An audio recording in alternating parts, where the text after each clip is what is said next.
Good afternoon, everyone. My name is Bhaumik, and I'm a registered migration agent at Aussizz Group, Canningville. Today, I've got my colleague Purva Arora. She's an education consultant, and she's working with me. Today, we are going to discuss about some career-oriented courses which are very popular and the prerequisite to take admission in those courses and some further detail about it. Apart from that, I'm also going to cover some migration prospects about those courses. So I'll get my colleague Purva to give you some more information about one of the most popular course, which is Masters of Nursing. Now, Purva, would you be able to please shed some light on Sure. this particular course? Yeah. Okay. Hey everyone, this is Purva, an education consultant. So I'll discuss in brief about Master of Nursing, which is very popular these days. We know that it's highly in demand in Australia as well. So there is one Master of Nursing graduate entry. I know that nursing is challenging, but it's a rewarding career, right? So this course is qualified for the students who has done bachelor's in any discipline. So if the student has done bachelor's in, let's say, in engineering, so the student is definitely qualified for that course, right? But it has to be seven each and overall seven. So you have to have IELTS 7 each or PT 65 overall score, and their intakes are likely in Feb. So the seats are very limited. You know, as domestic students got the much quota than international students, so the seats are very limited and competitive. So if you wish to enroll for Master of Nursing graduate entry, you just have limited time because the portal is open just for a limited time. So we have to register yourself within a certain period. So if you wish to enroll for Master of Nursing, just don't wait for anything. Just let us know, and then we will enroll you for Master of Nursing. And their fees is approximately 18,000 per semester. Yeah. So Bhumik will discuss about career outcomes after the course. Well, see, guys. So, as Purva has explained, that this particular course, which is Masters of Nursing through a graduate entry, this course is pretty much designed for anybody. I mean, as long as you're interested to do this course, and as long as you meet the prerequisite of the course, you can consider this as one of the best course for your career in terms of being a registered nurse. Or and on top of it, if you are considering to settle down here in Australia, this is one of the most popular and one of the most rewarding course for migration purpose as well. So the career outcome, right after the completion of this course, you are qualified to apply for your registration as a registered nurse from registration body called AFRA. As soon as your registration is done, you are also qualified to apply for your skill assessment under one of the most demanding occupation, which is registered nurse NEC. This particular skill assessment through NMAC does not require any specialized experience in order to get the skill assessment done. So as long as you have got this Masters of Nursing, as long as you have got your registration, you are qualified to apply for your skill assessment through NMAC.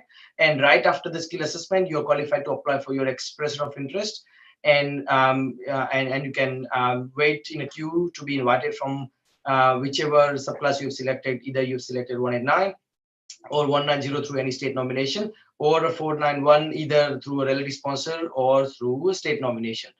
Well, so as far as I know, this course has been one of the most versatile course that I have recommended to so many students who wanted to build a great career as well as migration pathway, and everybody has got successful outcome so far.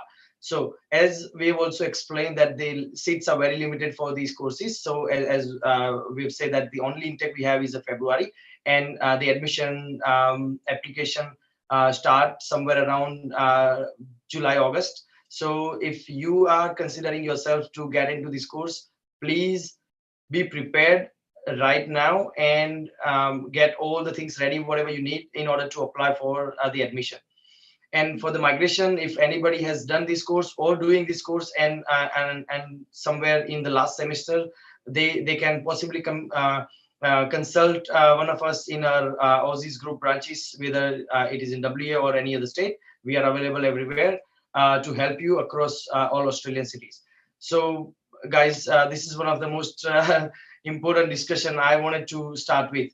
Apart from this, we are going to consider some more detailed courses such as Masters of Accounting, Masters of IT, and Masters of Engineering.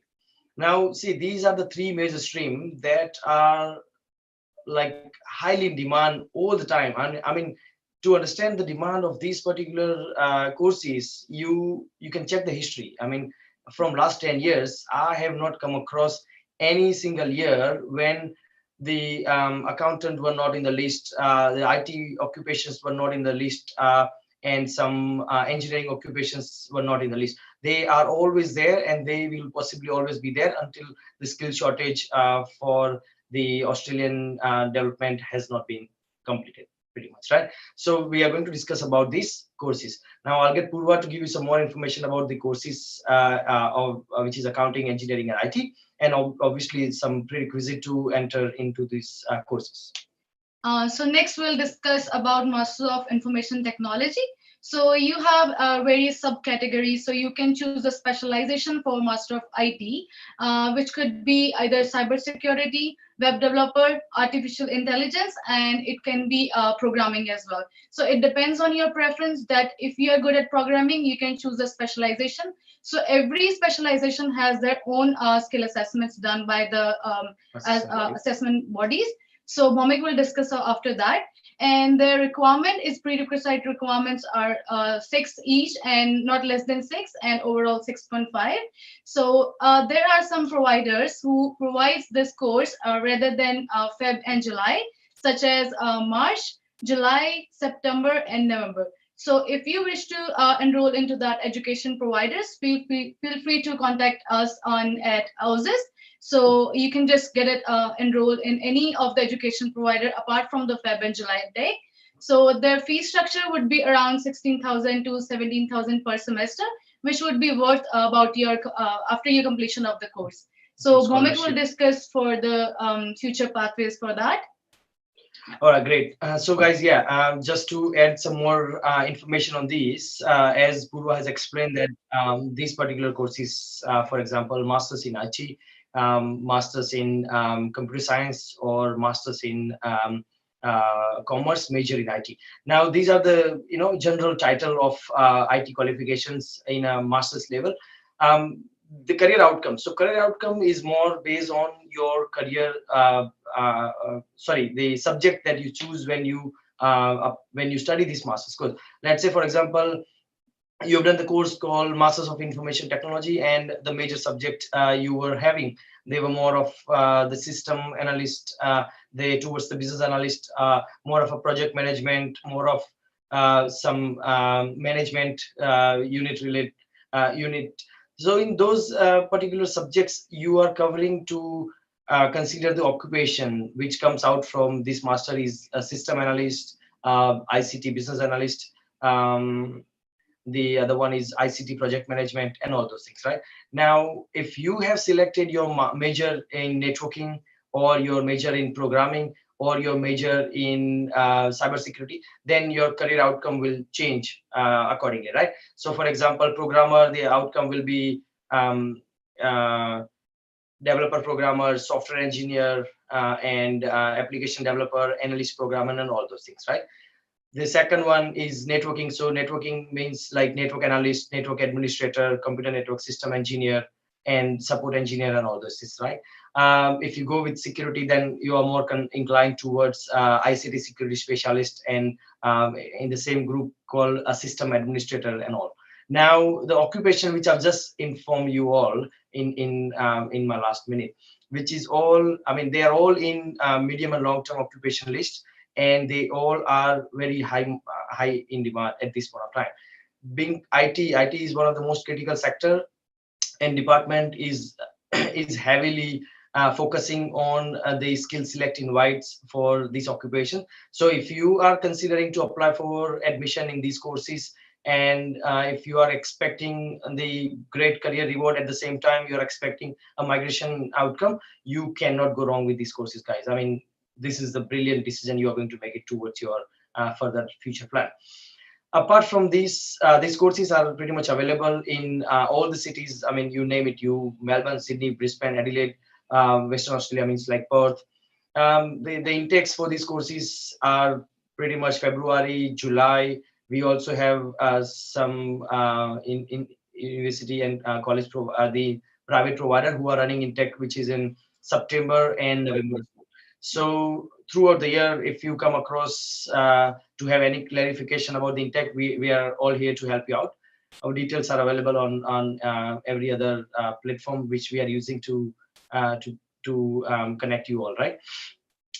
Apart from this, to give you a little bit of information about the skill assessment for IT program, the program, whether it is a Masters of IT, whether it is a Masters of Computer Science, whether it is Masters of Commerce major in IT, all IT related occupation are assessed by the assessing body called ACS. ACS is Australian Computer Society. Now, in order to apply for your PR, the skill assessment is very mandatory. You cannot avoid that. If you do not have a skill assessment, then you cannot apply for your PR. That's simple, right? So when we talk about skill visa, the skill assessment is one of the mandatory elements. Now, to get the skill assessment through ACS,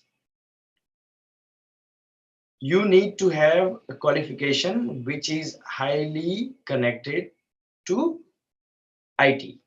The second thing you need is you need to identify the occupation, and then you need to do your professional year program. So professional year program is pretty much designed for IT students, which is approved by ACS. You do a professional year program which is for 10 months, and in that 10 month, obviously the 7 month is that you are going to study to have the professional development in your own field, and 3 months the provider, they are going to place you as an intern to complete the internship. So that's how you make two technically 10 months of professional year requirement. And then as soon as you have the completion letter and the certificate of a professional year, you're qualified to apply for your skill assessment through ACS. If you are going through this pathway, you're all clear. You do your master's degree in IT, you get your professional year and apply for your skill assessment. But let's say if you have decided that, okay, well, right after my master's degree, I do not want to consider my PY, but I would like to see the alternative option if I have any. So the alternative option you should consider is a work experience. Now, let's say, for example, you have completed your master degree, you got a job in IT, and you started working as a, for example, developer programmer or a support engineer or a network administrator. You can complete your 1 year of experience in the nominated occupation or a closely related occupation, and then you can apply for your skill assessment. The experience requirement is Australian experience, minimum 20 hours a week for 1 year of time. So either you do a PY or you do a professional year. If you do both, great. You have a chances to apply for the skill assessment either way. So to have more information, please contact me whenever you are in the situation, and I'll be able to help you for further pathways. Apart from that, now we are going to discuss about accounting. So accountant, I mean, let's say if someone has done masters of accounting and they're looking for further pathways, then as Purva has explained that the prerequisite to get the admission is pretty straightforward. You need 6.5, and you need to select the dates, and pretty much that is it. And then obviously for onshore students, it's completely not a problem.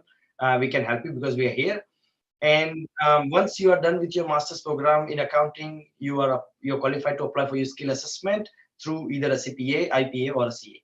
Now, when we talk about a skill assessment through this particular assessing body, they are looking for a qualification which is highly related, covering those 7 core units, and they are looking for qualification plus the English test. Now, if you go through CPA or IPA or a CA, this assessing body is only looking for a qualification and English test, which is in academic.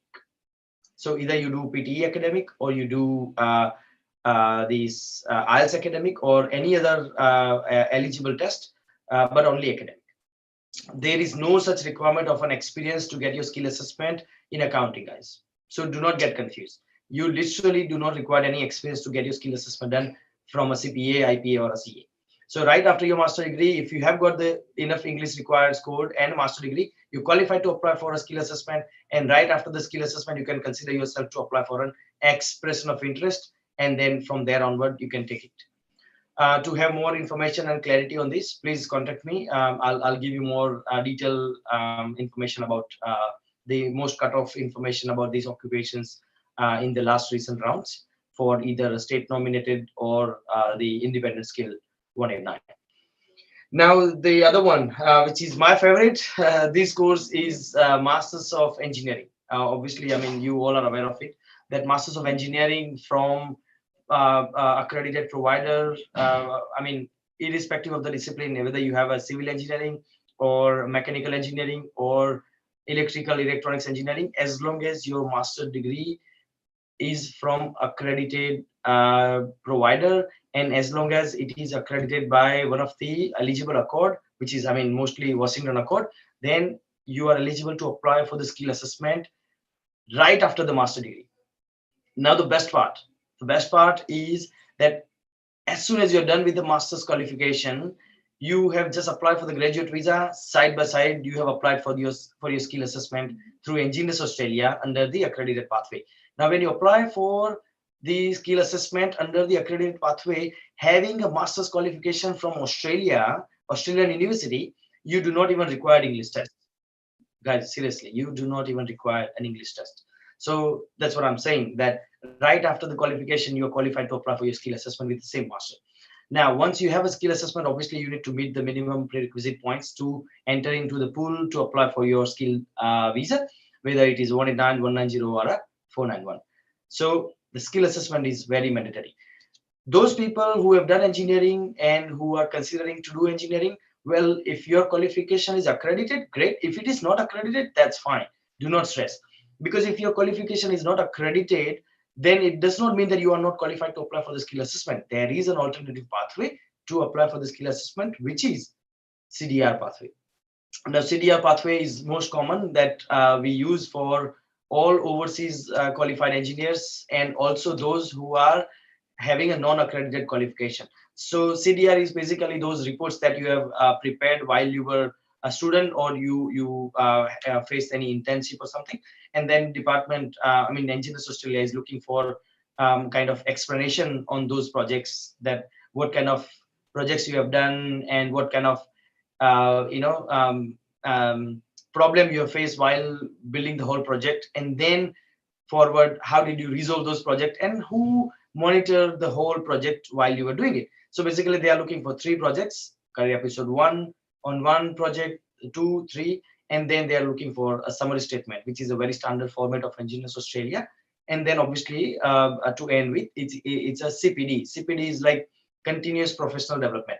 So when we talk about a continuous professional development, there it's not like some like a comprehensive submission. It's just like piece of paper where they're looking for an information that, okay, well, how your career was started and how you have engaged yourself toward engineering field, and then how you have made this journey so far with all the achievements that you have gained while performing your engineering, being a student or being an employee or being a business owner, right? So that's basically a continuous professional development. Apart from this, I think engineers are one of the most demanding and rewarding career. So if you are considering to do your admission in these courses, guys, you can't go wrong. I mean, this is one of the best decisions you're going to make towards. Now, apart from these most popular courses, I think we are going to move towards the vocational courses. Yeah. Because I'll not purposely leave this bachelor degree, but just give you an overview about bachelor's degree. Bachelor degree is like, for example, as we've discussed, Masters of IT, we have discussed Masters of Accounting, Masters of Engineering. The bachelor's is pretty same. So master is for 2 years, whereas Bachelor of IT is for 3 years. Masters of Accounting is for 2 years, Bachelors of Accounting is for 3 years. Masters of Engineering is for 2 years, Bachelors of Engineering is for 4 years, right? Other than that, the rest of the process is pretty same.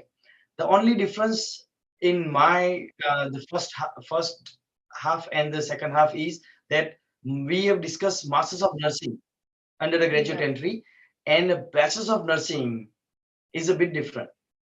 The career outcome is same, the migration program is same, but the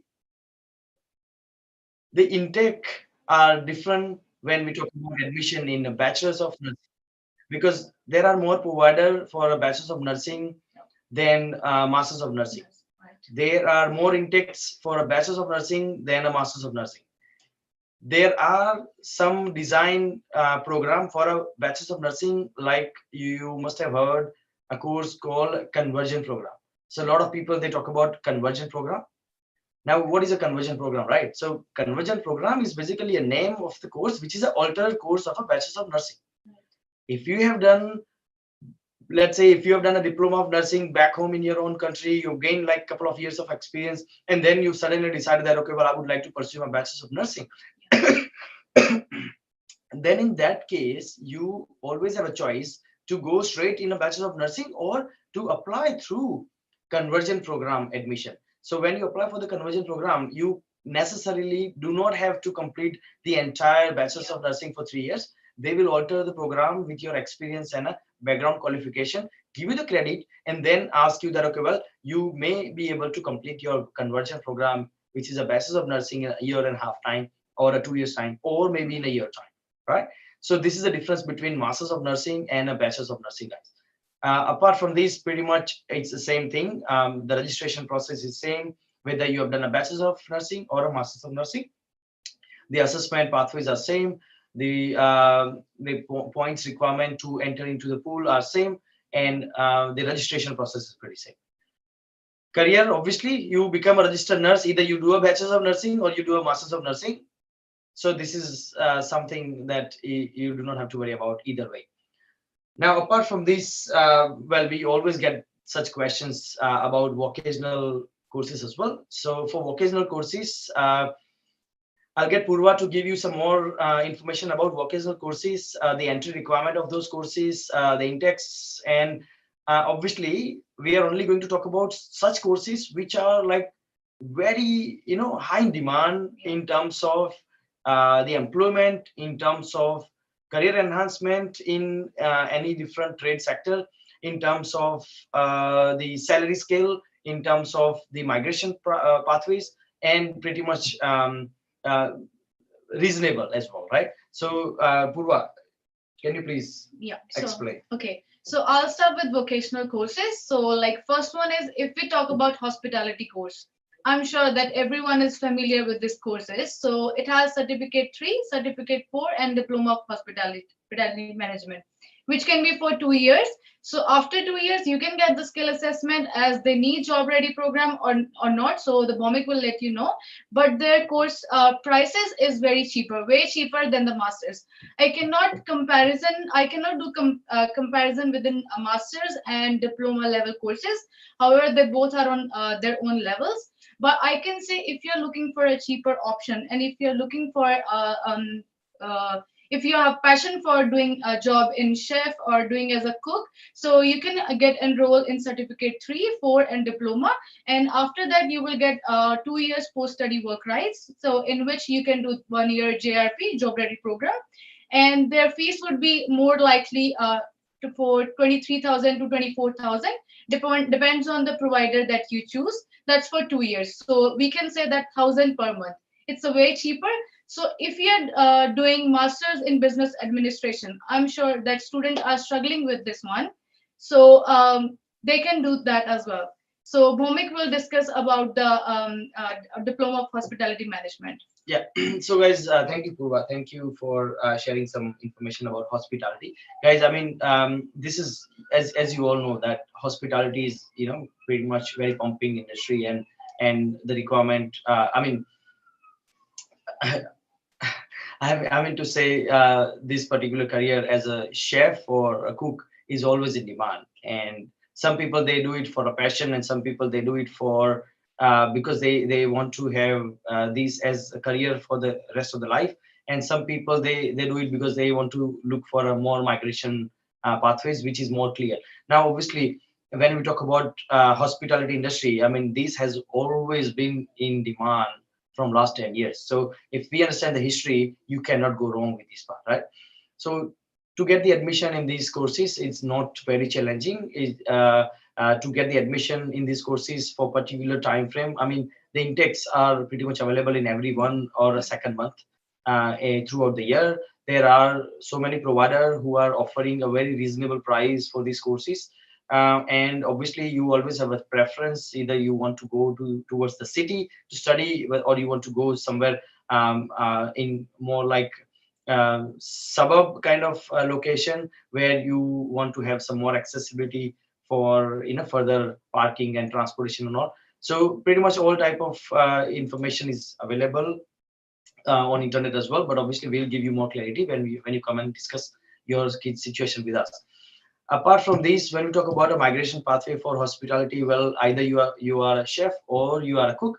The prerequisite to apply for this PR under this particular occupation is to get the skill assessment.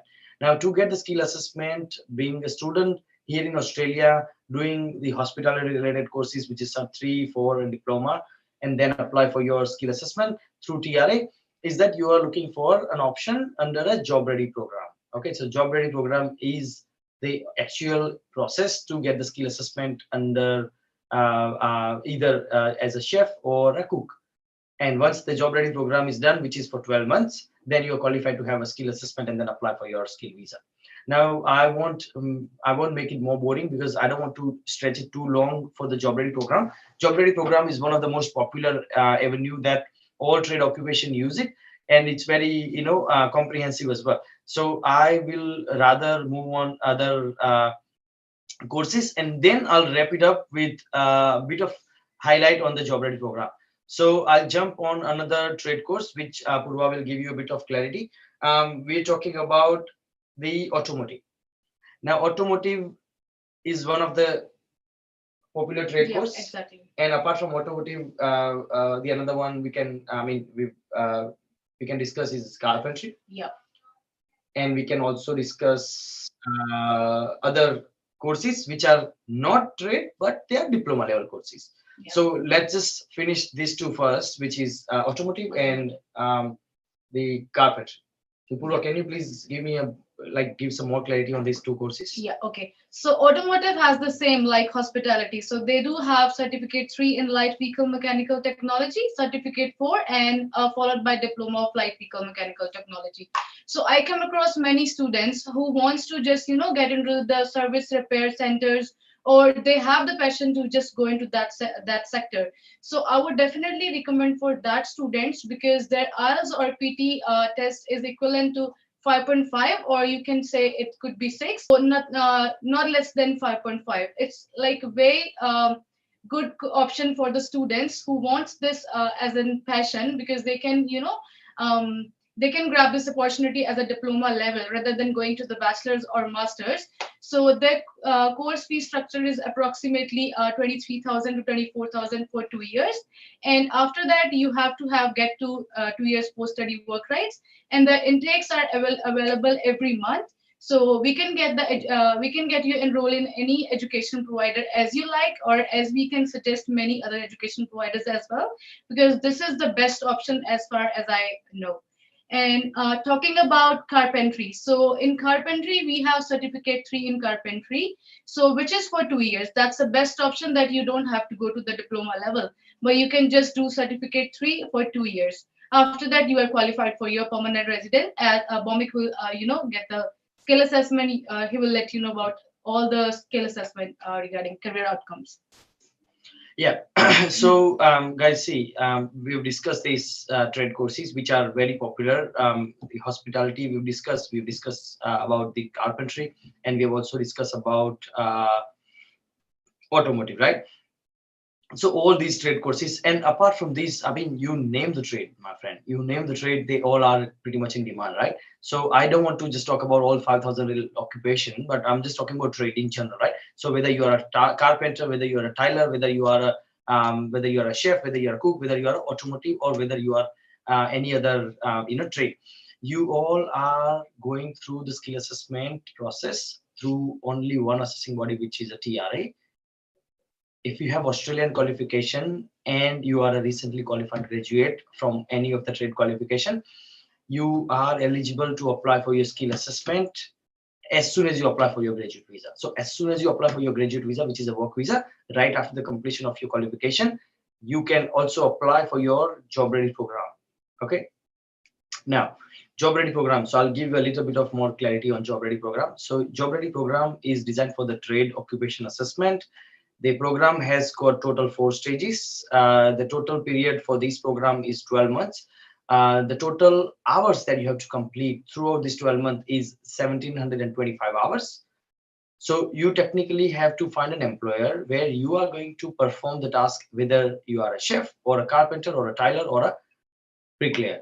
You all have to register yourself with the TRA with that information about the employer. And then once your registration is done, which is the step 1, then you can start your job ready program registration, which is the step 2. Once your job ready program registration start, you can apply. You can start having those hours and update throughout your portal.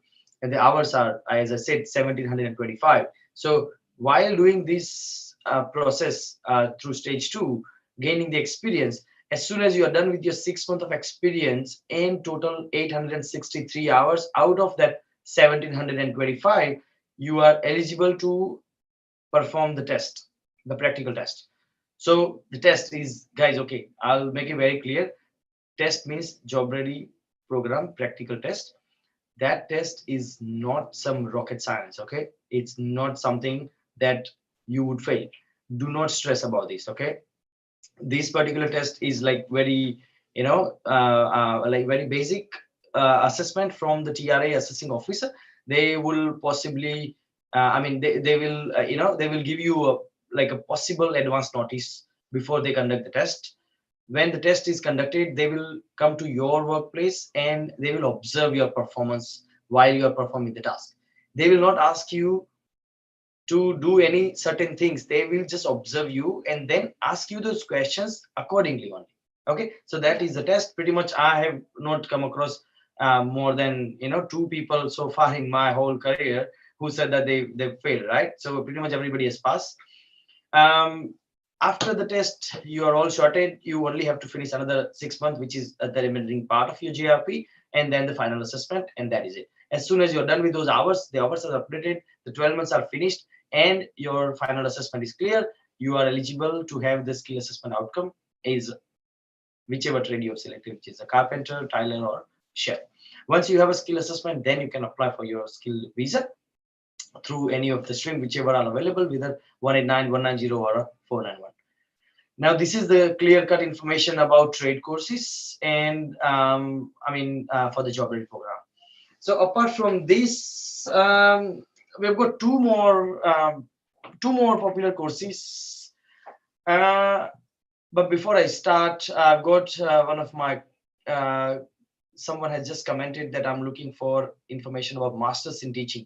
Okay, Neeraj, I think Neeraj Thakur. Okay, I'll get back to you right after completion of these 2 courses. I'll go back to your question and I'll address that. Okay, so just please stay with me. Now, Purva, can you please give some idea on the courses of Diploma of Community Services and the another course which is very much in demand, which is Advanced Diploma of Civil Engineering? Yeah, sure. Okay, so Advanced Diploma of Civil Construction Design is the diploma that you have to finish in 2 years. So this is for that persons that who has the passion for designing out the infrastructure projects, and they can implement as an you can say that they can implement the projects and they can just go to the civil construction and they can work as a civil construction draftsperson later after this studies. So which is for 2 years, and this is the most premium course. I think the students are not much familiar with this course, but I would say that this is the most premium course in these days. Yeah. So, and their fee structure is quite similar to the other ones. So that is 22,000 to 23,000, and which would be for like 1,000 per month, which is not, challenging for you to pay. So this is the, I think, better option that you can go to the civil construction, and later, if you make your mind, you can just do the bachelor's in civil engineering. That would be a better shot. And the requirements is 5.5 and not less than 6. So you are just qualified after your 12th as well. So you can just get yourself enrolled in advanced diploma in civil construction design and diploma of community services. Well, so this is another option that students want, that we want to work as a community health worker, and we have to just get ourselves in the healthcare facilities. So I think this is the good option for community services for the students that wants to pursue their jobs in this sector, in the health sector. But the requirement is 6 and 6, not less than 6, and overall is 6.5. So you can get the community services done in the education providers. And for further career prospects, Bhaumik will discuss for the community services. Yeah. So guys, when we talk about this course called Advanced Diploma in Civil Construction, I mean Civil Engineering Design, or we talk about similar course which is Advanced Diploma of Electrical Engineering. Well, they both are, as I've named, that they are engineering related courses. But well, when we talk about particularly about civil engineering course, the civil engineering course is like, obviously the prerequisite of this course is +2, right? So when you study this course for 2 years, the unit that you're going to face is like very generic engineering. They are not like bachelor's or master's level engineering. So I mean, you can give a kickstart to your career from Advanced Diploma of Civil Engineering and see how you go. If you find it well, then you can always consider doing your bachelor's of civil engineering as well. But if you do not want to do it, then it's fine, because your Advanced Diploma of Civil Engineering is also a good enough in order to have your graduate visa, in order to apply for your PR, in order to have a great job in this sector. I mean, you can't go wrong. So the occupation that comes out from Advanced Diploma of Civil Engineering is a civil engineering draft person, which is assessed by the assessing body called Engineers Australia. Then there is another occupation which would come out from this qualification is a civil engineering technician. But that occupation is assessed by a different assessing body, which is a VAT-assess. And VAT-assess is looking for a candidate who has got a qualification and post-qualification experience. So I'm just not, going to confuse you here. We are only going to talk about the one which does not require experience to get the assessment. Okay. So right after the completion, if you do not have any experience, that's okay. You can apply for your skill assessment through Engineers Australia under the relevant pathways and have a skill assessment as a civil engineering draft person and make a point and apply for your expression of interest. To get the skill assessment, you need a qualification, English test, and obviously qualification, which is accredited. Apart from this, you do not need many more things, so don't get confused, guys. Okay. And obviously CDR is not compulsory for advanced diploma level qualifications when we talk about civil engineering and advanced diploma of electrical engineering. Or there is another course which is kind of popular, which is a diploma of IT and advanced diploma of telecommunication, right? So when you are done with that course, you become a telecommunication network planner, which is assessed by Engineers Australia, and also you do not require any CDR for that as well, right? So you do that qualification through accredited provider and then apply for your skill assessment with minimum documents, which is English test and that, and get your skill assessment. Now, this is for engineering related courses. We'll switch to the community service. Now, when we talk about community service, the community service is one of the most trending area that I would say that the people are working or looking for work or looking for career or looking for migration pathways and so much more, right? So this is one of the area which I've got a little bit of information here, that this is one of the sector where the recruitment is on peak, and the employers are looking for a right caliber candidate to perform the task. And the career reward, the employability, the security, the financial arrangement in terms of the remuneration is way higher than any other trade qualification, right? So when we talk about diploma of community services, if you are doing it or if you are thinking to do it, you cannot go wrong. The only part which I'm concerned here is that right after the completion of this course, if you are considering to apply for your migration pathway, then this is a bit of a situation here. So once you are done with the qualification, then you can apply for your skill assessment as a community worker, youth worker, or uh, any other welfare-related occupation which are in demand through assessing body called AQUA. Now, when we talk about the assessing body called AQUA, AQUA is one of the superior assessing body, I would say, who are having a very thorough check when they conduct the assessment. And if your qualification is accredited by reputed provider, and if you have done the correct placements settings, then you do not have to worry about it. But if you are relying on the experience in order to apply for the skill assessment, which is for those people who are not having a accredited pathway, right? So the provider is not accredited or partially accredited and looking for additional experience in order to get the skill assessment. Well, those people are struggling. I don't want to give negative information here, but yes, it's a little bit of a challenge. So whenever you are doing or decide to do this course, you should consider doing this course through accredited provider. And once you are done with the qualification, your placement is very much important. And whenever you are selecting the placement, make sure you do select correct settings in order to complete your placement and then apply for your skill assessment. If you just do a random placements in random settings, then this particular program is just not going to work in your favor. I think apart from that, we are pretty good with further information. So I think we'll just address a couple of questions, and from there we'll go towards the conclusion.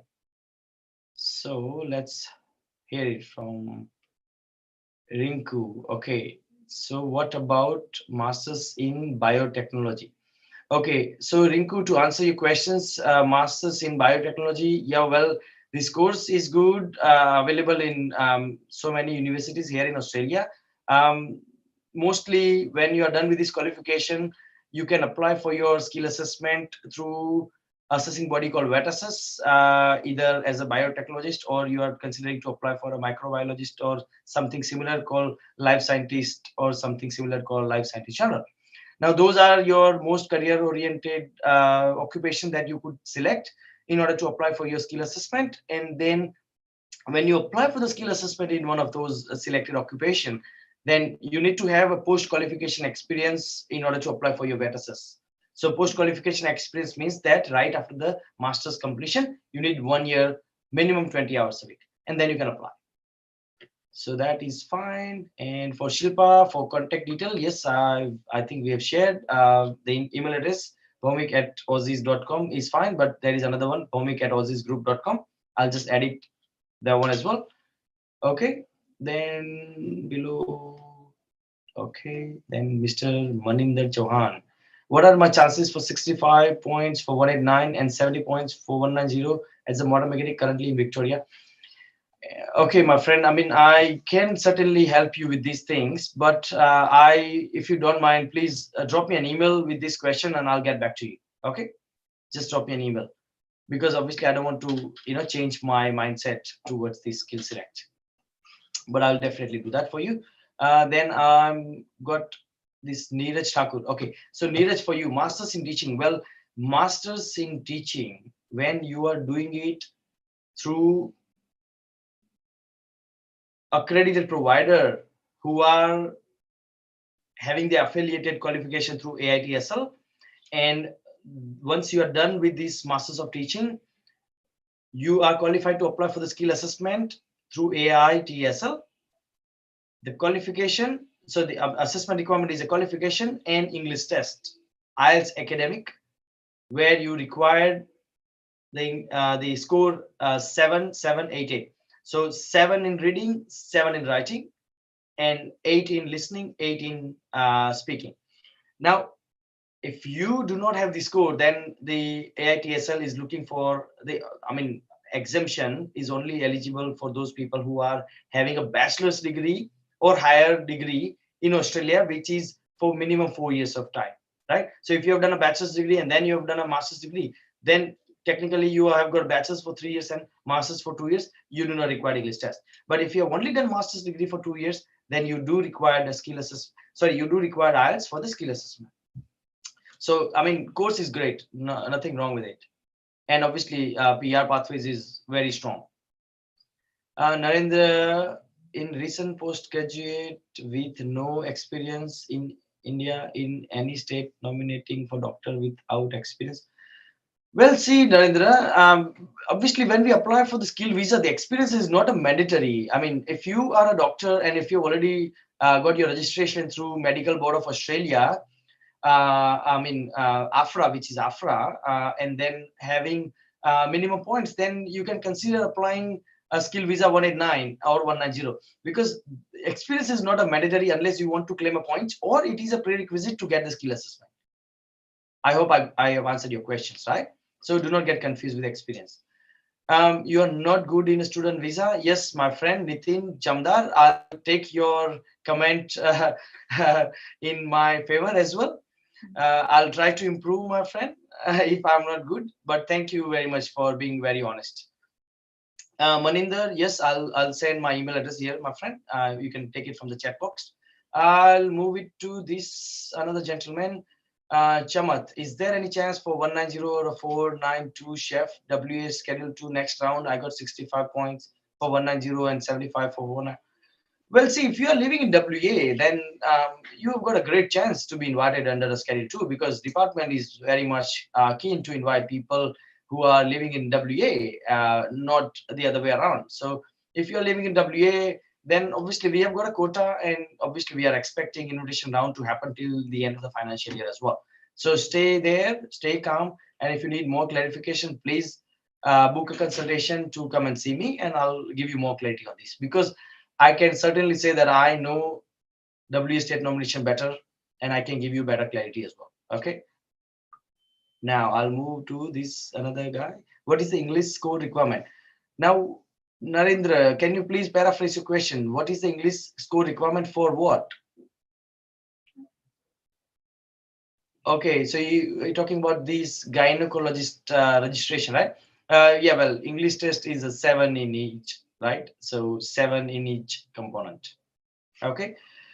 All right, I think we have pretty much covered everything what we supposed to, and we have leave. I mean, we have already spent 43 minutes on this.